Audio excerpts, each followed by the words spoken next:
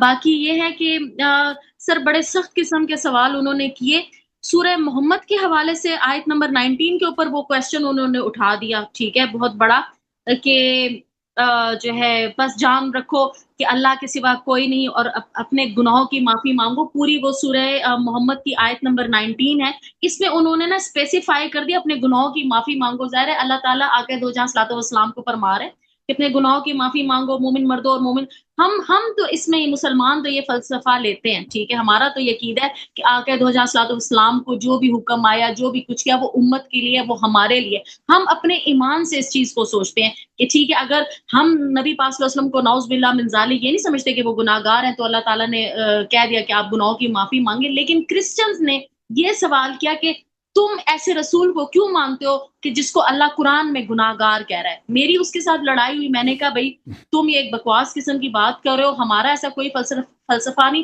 اگر محمد صلی اللہ علیہ وسلم یہ عمل نہ کرتے تو آج ہمیں استغفار کی تلقین کون کر رہا ہوتا؟ تو جو ہمیں تو یہ فلسفہ، لیکن چونکہ کافر ہے وہ یہ چیز ایکسیپٹ نہیں کرتے، تو اس بارے میں آپ کیا کہیں گے؟ پھر انہوں نے سورہ احزاب کی آیت نمبر 37 جو ہے جس میں وہ پورا واقعہ ہے کہ آیت نمبر 37 اگر آپ دیکھیں سورہ احزاب کی، کہ وہ جو نکاح والا معاملہ تھا، اور پھر جس میں مفہوم میں پڑھ رہی ہوں کہ محمد صلی اللہ علیہ وسلم کو اللہ تعالیٰ نے کہا کہ تم لوگوں سے ڈرتے ہو، حالانکہ مجھ سے تمہیں ڈرنے کا حق رکھنا چاہیے، وہ آپ دیکھیے گا، آپ دیکھیے بھی، تو اس میں انہوں نے دوسرا سوال اٹھا دیا کہ ڈر تو شرک ہوتا ہے، تو تم ایسے رسول کو نعوذ باللہ من ذالک ثم نعوذ باللہ میں 10 دفعہ وہ کرتی ہوں، انہوں نے یہ سوال کیا کہ تم ایسے پیغمبر کو کیوں مانتے ہو، ٹھیک ہے، جو ڈرتا ہے اور جو نعوذ باللہ من ذالک شرک کرتا ہے، نعوذ باللہ، ٹھیک ہے، اور پھر تیسرا انہوں نے سورہ تحریم کو لیا، ٹھیک ہے، وہ چلیں حلال اور ابھی میں حرام والا ہے، جواب وہ دیتا ہوں آپ کا، چلیں آپ بولیں، سورہ تحریم کا بھی بولیں،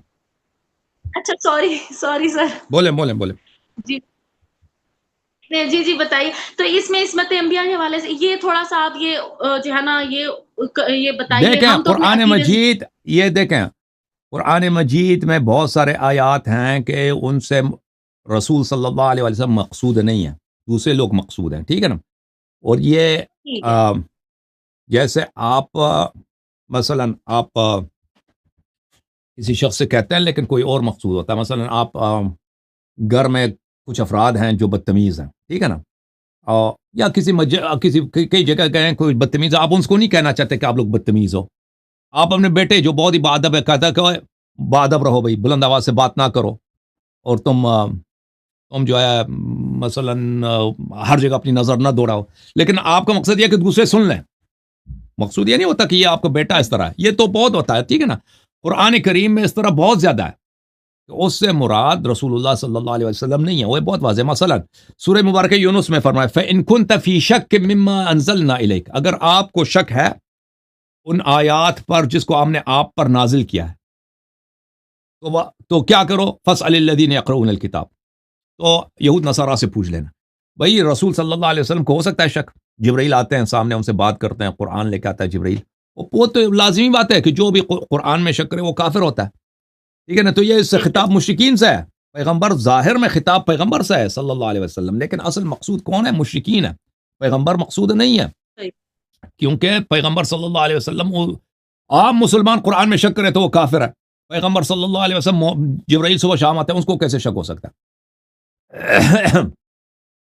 یا مثلا قرآن مجید میں فرمایا کہ سورہ قصص میں فلا تکونن ظہیرا للکافرین، کافرین کے ساتھ نہ دینا، کافرین کا تم مددگار نہ بننا. اور بھائی پیغمبر نے، یہ کوئی ہو سکتا ہے کہ پیغمبر صلی اللہ علیہ وسلم اسلام اور کفر کی جنگ لڑائی، ہمیشہ دشمنی جا رہی، پیغمبر صلی اللہ علیہ وسلم، نبی صلی اللہ علیہ وسلم کفار کا ساتھ دیتے؟ یہ تو اور یا فرمایا ولا تکونن من المشرکین، مشرک نہیں بننا، آپ نے مشرک نہیں بننا. ولا تدع مع اللہ الہا آخر، کسی اور خدا کی پوجا نہیں کرنا. تو لازمی بات ہے یہ خطاب نبی صلی اللہ علیہ وسلم سے نہیں ہے. ٹھیک ہے نا. تو وہاں پہ جو فرمایا سورہ مبارکہ محمد صلی اللہ علیہ وآلہ وسلم فاعلم انہ لا الہ الا اللہ واستغفر لذنبک، اپنی گناہوں کی پوجا کرو. تو یہ کوئی ضروری نہیں ہے کہ خطاب مخاطب پیغمبر صلی اللہ علیہ وسلم ہو. مخاطب ظاہر میں پیغمبر ہے، مقصود ہم اور آپ ہیں. ٹھیک ہے نا. اور وللمؤمنین والمؤمنات، اور دوسرے مسلمانوں کی بھی استغفار کیا کرو. لیکن ہمارے پاس شیعہ سنی سب روایت کرتے ہیں کہ رسول اللہ صلی اللہ علیہ وسلم روزانہ استغفار کرتے تھے، لیکن بغیر گناہ کے. وہ گناہ نہیں ہوتی تھے، صبح شام خود فرماتے تھے انی لا استغفر ربی 70 مرہ، صبح شام وہ بہت سارے استغفار بغیر کسی گناہ کے وہ استغفار کرتے تھے، اللہ تعالیٰ سے معافی مانگتے تھے. اس کی وجہ کیا ہے؟ اس کی وجوہات بہت سارے ہو سکتی ہیں. ٹھیک ہے نا. کہ رسول صلی اللہ علیہ وسلم اپنی عبادت کو کم سمجھتے تھے. رسول اللہ صلی اللہ علیہ وسلم اپنے اعمال کو اللہ تعالیٰ کے عظمت کے لائق نہیں سمجھتے تھے، حالانکہ ان کے اعمال ہم سب سے اکمل ہے، ان کے عمل میں کوئی نقص نہیں، لیکن اللہ کی عظمت بے نہایت ہے، اللہ کے نعمتیں بے نہایت ہیں. تو وہ اپنے آپ کو اللہ تعالیٰ کی جتنی بھی اطاعت کریں وہ کم سمجھتے تھے. تو اس وجہ سے ٹھیک نہیں ہے کہ ان سے کوئی نسجی باللہ کوئی گناہ سرزد ہوتی تھی. اچھا، اب آپ نے جو جناب زینب بنت جحش کے متعلق اور زید کے متعلق، اعوذ باللہ من الشیطان الرجیم وَإِذْ تَقُولُ لِلَّذِي أَنْعَمَ اللَّهُ عَلَيْكَ وَأَنْعَمْتَ عَلَيْهِ أَمْسِكْ عَلَيْكَ زَوْجَكَ وَاتَّقِ اللَّهَ وَتُخْفِي فِي نَفْسِكَ مَا اللَّهُ مُبْدِيهِ وَتَخْشَى النَّاسَ وَاللَّهُ أَحَقُّ أَنْ تَخْشَاهُ، کہ آپ اپنے دل میں ایک بات کو چھپاتے تھے اور آپ کو لوگوں سے ڈرتا، اور اللہ سے ڈرنا چاہیے. اس کی اصل وجہ کیا ہے؟ اس کی اصل وجہ یہ ہے کہ رسول اللہ صلی اللہ علیہ وسلم کو اللہ تعالیٰ نے اس کی بیویوں کے نام بتائے تھے شروع سے، کہ فلان فلان فلان فلان عورتیں آپ کی بیویوں کے بیوی ہوں گے. ٹھیک ہے نا. ان میں سے ایک زینب تھی. زینب وہ رسول صلی اللہ علیہ وسلم کی کزن تھی نا. پیغمبر صلی اللہ علیہ وسلم نے اس کی شادی کرا دی تھی زید سے. زید جو تھا رسول صلی اللہ علیہ وسلم کے بیٹے کی طرح تھا. ٹھیک ہے نا. وہ بچپن سے رسول اللہ صلی اللہ علیہ وسلم نے اس کو خریدا تھا، غلام تھا، پھر اپنے پاس رکھا تھا اس کو. پھر اس کے والد آ گئے تھے، زید کے والد آ گئے تھے کہ بھئی ہمارا بیٹا یہ اغوا ہوا ہے تو ہمیں دے دو. رسول صلی اللہ علیہ وسلم نے کہا کہ لے جاؤ، آپ کا بیٹا لے جاؤ. والد آ گئے اس کے زید سے کہ بھئی آ جاؤ، ہم آپ اتنے عرصے سے آپ لاپتہ تھے، مفقود تھے، اب آپ مل گئے، الحمدللہ مکے میں مل گئے، آپ کو لے کے چلتے ہیں. زید نے کہا میں نہیں جانا. زید نے کہا کہ میں کہاں جاؤں، میں نہیں جاؤں گا، مجھے اتنا اچھا رکھ رہے ہیں، اتنے میری محبت کر رہے ہیں بیٹے کی طرح، میں کیوں جاؤں یہاں سے. تو زید نہیں گیا. تو پھر رسول اللہ صلی اللہ علیہ وسلم نے اس کو اپنے گھر کی طرف پالا تھا بہت محبت کے ساتھ. تو پھر وہ ان کی شادی کرا دی اپنی کزن سے، لیکن ان کے آپس میں نہیں بنتی تھی نا، آپس میں ان کے اختلافات ہوتے تھے، ان کی چپقلش ہوتی تھی. تو پھر کیا ہوا کہ زید کو تو رسول صلی اللہ علیہ وسلم کو یہ بات پتا تھا کہ زینب ایک دن میری بیوی بنے گی، لیکن وہ چھپاتے تھے. کہنے کی بات تو نہیں ہے نا، یہ ایک بات کہنے کسی کو بتانے کی نہیں ہے. انسان کو حیا ہوتی ہے، شرم ہوتی ہے، اس کے فسادات بھی ہو سکتے ہیں. بھئی ایک عورت شادی شدہ ہے، اس کا خاوند بھی ہے، اب میں لوگوں کو بتاؤں کہ یہ میری بیوی بنے گی نا، یہ تو بہت غلط ہے. اگر آپ کسی کو پتہ بھی چلے نا کسی طریقے سے، اب ایک پڑوسی کی بیوی ہے یا کسی شخص کی بیوی ہے، وہ آئندہ جا کر ہم سے شادی کرے گی، تو وہ بات بتانے کی تو نہیں، یہ بات چھپانے کی ہے نا. یہ جو فرمایا کہ وہ تخش الناس، یعنی آپ لوگوں سے حیا کرتے ہیں، آپ لوگوں سے حیا کرتے ہیں، یہ بات کسی کو بتانے کی نہیں ہے. واللہ احق ان تخشا، اللہ تعالیٰ فرماتا ہے کہ تم مجھ سے ڈرو، یہ اس کی پرواہ نہ کرو کہ لوگ کیا کہتے ہیں. ٹھیک ہے نا. تو پھر کیا ہوا کہ رسول اللہ صلی اللہ علیہ وسلم زینب کو تو شروع سے جانتے تھے، پھر اس کی طلاق ہو گئی، پھر رسول صلی اللہ علیہ وسلم نے اس سے شادی کی ہے، زینب سے. تو اصل ماجرا یہ ہے. تو اس کی کچھ اور بھی تفصیل ہے، ہم جواب دیں گے اگر کسی کو سوال ہوتا تو اس مسئلے پر. پھر آپ نے ایک اور آیت بھی پڑھی نا اس کے علاوہ، سورہ تحریم میں وہ بھی رسول صلی اللہ علیہ وآلہ وسلم کی دلداری کے لیے، وہ محبت کے لیے، وہ مذمت نہیں ہے. کہ رسول اللہ صلی اللہ علیہ وآلہ وسلم کے ساتھ عائشہ حفصہ نے ان کے خلاف کیا کیا تھا، وہ منصوبہ بنایا تھا، سازش کیا تھا ان کو اذیت کرنے کے لیے. تو رسول صلی اللہ علیہ وآلہ وسلم کو ان کی شر سے بچنے کے لیے کہا کہ اب میں ماریہ کے پاس نہیں جاؤں گا، ماریہ کے پاس نہیں جاؤں گا، ماریہ قبطیہ جو بہت خوبصورت ان کی بیوی تھی، ان کے پاس نہیں جاؤں گا. تو اللہ تعالیٰ فرماتا ہے کیوں اے میرے حبیب صلی اللہ علیہ وآلہ وسلم، آپ اپنی بیوی کے پاس نہیں جائیں گے؟ آپ جو ہے آپ نے جو قسم کھایا اس کا کفارہ دے دیں. یہ کوئی مذمت نہیں ہے، یہ کیا ہے؟ یہ محبت ہے، عطوفت ہے اللہ کی جانب سے. بے شک بے شک. وہ یہ سورہ تحریم کی آیت نمبر 1 میں وہ تو حلال اور حرام کا وہ کوئی شہد کا تھا، تو محمد وہ جو وہ کہتے تو ہیں رسول کہ جو صلی اللہ انہوں علیہ نے وآلہ خود وسلم نے قسم کھایا کہ نہ میں اپنی بیوی کے پاس نہیں جاؤں گا. ٹھیک ہے نا. اچھا کیونکہ عائشہ حفصہ نے ان کی اذیت کیا، ان کی بہت دل آزاری کیا، تو ان سے بچنے کے لیے فرمایا کہ میں ان کے پاس نہیں جاؤں گا، قسم کھایا. تو اللہ کا تعالیٰ کہتا ہے کہ آپ نے کیوں قسم کھایا؟ محبت میں، کہ آپ کے ساتھ یہ زیادتی ہوئی ہے، آپ کی بیویوں نے آپ کے ساتھ زیادتی کیا، اور پھر بیویوں کی مذمت اس میں بہت ہے کہ طلاق دینے کی وغیرہ. اور پھر فرماتا ہے کہ آپ اپنا جو ہے کیا کریں، اپنے قسم کا آپ وہ کر دیں، وہ دے دیں، کفارہ دے دیں، اور اپنی بیوی کے پاس جائیں. ٹھیک ہے نا. یہ جو حرام کیا ہے رسول صلی اللہ علیہ وسلم نے، یہ کوئی غلط کام نہیں کیا. کوئی بھی شخص کوئی بھی شخص قسم کھا سکتا ہے کہ بھائی میری یہ کنیز ہے، میں کنیز کے ساتھ کھانا نہیں کھاؤں گا. یہ کوئی اب میں نے اپنے آپ پہ حرام کیا نا، یہ شرعی حکم کو میں نے حلال حرام تو نہیں بنایا. اگر رسول صلی اللہ علیہ وآلہ وسلم کسی چیز جو شریعت میں جائز ہے، شریعت میں چینجز لاتے تو وہ لازمی بات ہے، وہ ایک قابل مذمت چیز ہے. لیکن شریعت میں چینجز نہیں لائے. بھائی فرض کریں میرے گھر میں 10 کمرے ہیں، میری بیوی فرض کریں یا میرے کوئی رشتہ دار مجھے اذیت کر رہا ہے، کہ تم اس کے شر سے بچنے کے لیے کہو، میں کہتا ہوں کہ میں اس کمرے میں کبھی نہیں جاؤں گا. بھائی ٹھیک ہے نا. یہ میں نے شریعت میں چینجز نہیں کیا ہے، میں نے خود قسم کہا کہ اس کمرے میں نہیں جاؤں گا. اس کی وجہ کیا ہے؟ اس کی وجہ کیا ہے؟ کسی کی شرارت سے بچنے کے لیے، کیونکہ گھر میں لڑائی ہوتی ہے، جھگڑا ہوتا ہے، مجھے اذیت کرتے ہیں، تو میں کہتا ہوں کہ بھائی میں اس کمرے میں نہیں جاؤں گا، یا میں فلان دکان سے سودا نہیں خریدوں گا، میں فلان یہ کوئی میں نے شریعت میں چینجز نہیں لایا. میں کہتا ہوں کہ یہاں پہ میں جب بھی اس دکان سے خریدتا ہوں، سامان خریدتا ہوں، تو دکاندار مجھے گالی دیتا ہے یا میرے پیسے مجھ سے زیادہ لیتا ہے. ٹھیک ہے نا. تو میں قسم کا میں اس دکان میں نے ابھی سودا نہیں لینا. ٹھیک ہے نا. تو یہ قسم اس طرح نہیں کہ میں نے حلال کو حرام بنایا، شرعی حکم چینج کیا، یہ جائز ہے انسان کے لیے. تو رسول اللہ صلی اللہ علیہ وسلم کو ایک گھر میں ان کی 2 بیویاں عائشہ حفصہ، ان کے ساتھ جھگڑا ہو، لڑائی، منصوبے بنانا کہ تو ماریہ کے پاس نہ جا. ماریہ قبطیہ رضی اللہ عنہا کے پاس جاتے ہیں، نہیں بجانا بند کرنا. ٹھیک ہے نا. تو ان کے شر سے بچنے کے لیے رسول صلی اللہ علیہ وسلم کہتے ہیں اب میں اس کے پاس نہیں جاؤں. ٹھیک ہے نا. نہیں جاؤں. یہ نہیں کہ انہوں نے شریعت میں چینجز لائے، تو انہوں نے اپنے حق درگزر کیے. جیسا میرا حق ہے کہ میرے گھر میں 10 کمرے ہیں، میں جس کمرے میں مرضی جاؤں. لیکن اگر کسی کے شر سے بچنے، لڑائی سے بچنے کے لیے میں کہتا ہوں اس کمرے میں نہیں جاتا، یا میں کسی بھی دکان سے سودا خریدوں، کپڑے خریدوں نا، لیکن اگر کہیں لڑائی یا جھگڑا ہے تو میں قسم کھاتا ہوں کہ اس دکان سے نہیں لینا. تو اس طرح میرا حق ہے، یہ کوئی حرام نہیں. لیکن اگر کسی اس قسم کو توڑنا ہو تو اس کا کیا کفارہ دینا ہوتا ہے. تو اللہ تعالیٰ اس لیے مذمت نہیں کر رہے نبی صلی اللہ علیہ وسلم کو کہ آپ نے حلال کو حرام بنایا. یہ بات نہیں ہو رہی ہے. رسول صلی اللہ علیہ وسلم اپنے ذاتی حق سے انہوں نے دستبردار ہو گئے نا، ذاتی حق سے جو ان کے لیے حلال ہے اس سے دستبردار ہو گئے. قسم کہا کہ میں یہ کام نہیں کروں گا، حالانکہ کو حق بنتا ہے ان کا. کس لیے نہیں کہ کیا یہ کام؟ کیونکہ گھر میں ان کے ساتھ لڑائی ہو رہا ہے، ان کے ساتھ گھر میں ان کو پریشان کیا جا رہا ہے.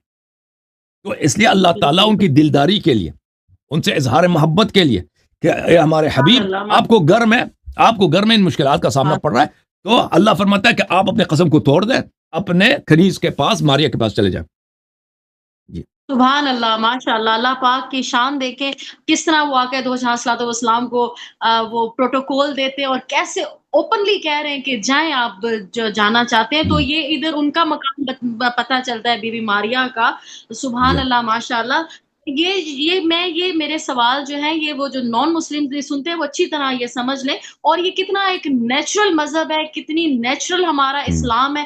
لوگوں کو سوچنا چاہیے، سمجھنا چاہیے، کھلے دل سے چیزوں کو دیکھنا چاہیے. یہ میرے سوال میری ذات کے لیے نہیں، یہ ان لوگوں کے لیے جو فضول بات کرتے ہیں. اور پھر عصمت انبیاء کے حوالے سے بھی میں آپ سے پوچھوں گی کہ جیسے یونس علیہ السلام کا واقعہ ہے، اور بھی چیزیں سوری خطا یا گناہ کے حوالے سے ہمیں انبیاء کرام کے متعلق کیا عقیدہ رکھنا چاہیے. اور پھر ایک سنن ابی داؤد کی 4449 ایک اپنا کیا نام ہے حدیث ہے، اس حوالے سے میں آپ سے ضرور سوال کرنا چاہوں گی سر، کہ وہ تھا کہ یہودی دور تھے اور وہ محمد صلی اللہ علیہ وسلم کے پاس آئے. یہ سنن میں لکھا ہوا ہے. تو محمد صلی اللہ کیا علیہ وسلم نے نمبر ہے؟ فرمایا کہ 4400 تم تو کیا؟ 4449 ہے.